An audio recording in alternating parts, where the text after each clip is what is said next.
좋은 아침입니다. 마이 모닝 밸런스 문을 활짝 엽니다. 마음의 법칙 7번째, 후광 효과. 끌리는 사람이 되고 싶다면 읽어드리도록 하겠습니다. 당신은 오랜만에 남편과 함께 촛불 켠 레스토랑의 테이블에 앉았다. 훌륭한 요리, 아름다운 음악, 기분 좋은 대화, 모든 게 완벽하다. 물론 금발의 매력적인 여종업원이 당신 남편의 취향에 정확히 맞아떨어진다는 게 걸리기는 했다. 레스토랑에 들어서면서부터 남편이 흘끔거리며 그녀를 훔쳐보는 것을 모르지 않았다. 그런데 여종업원이 실수를 연발했다.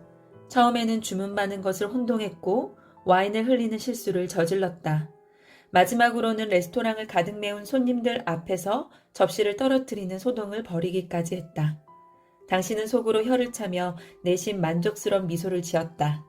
저런 여자가 내 경쟁 상대일 리 없어. 남편이 금발을 좋아하지만 저런 실수투성이를 좋아하는 건 아니니까. 마침내 종업원이 계산서를 들고 나타났다.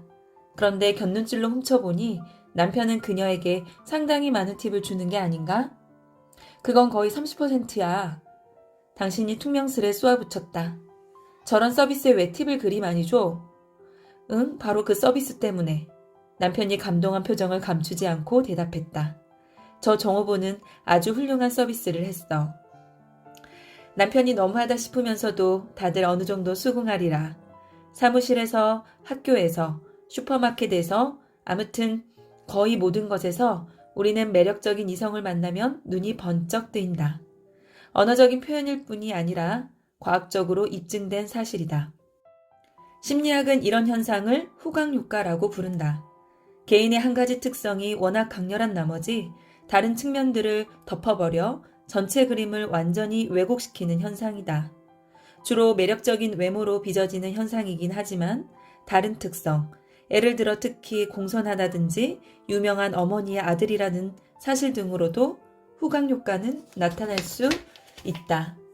그것을 받아들이는 상대방이 그 빛나는 특성을 특히 중요하게 여길 때 더욱 강렬해진다. 이를테면 하나가 좋아 보이면 다른 모든 게 좋아 보이는 것이다. 거꾸로 하나가 나빠 보이면 다른 모든 게 마음에 안 들어 보인다. 이 여종업원의 경우만 해도 외모가 출중하니까 실수가 잦아도 아무런 문제가 되지 않는다.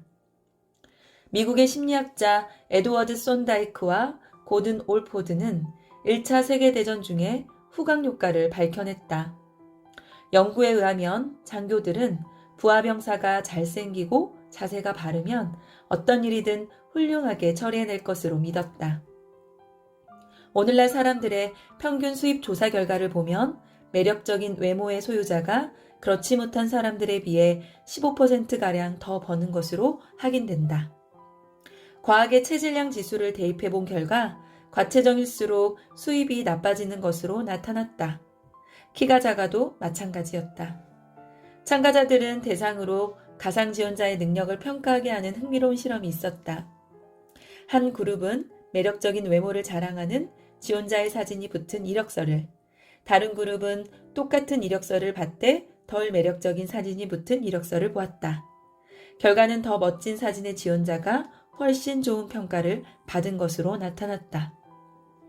후광효과는 우리의 일상에 어떤 의미를 가질까? 될 수 있는 한 합당한 대접을 누리고 싶다면 항상 이 효과를 떠올려라. 우리는 후광효과에 무방비로 당하는 것만이 아니라 얼마든지 맞대응할 수 있다. 후광효과는 외모뿐만 아니라 거의 모든 특성에도 적용된다는 점을 기억하자.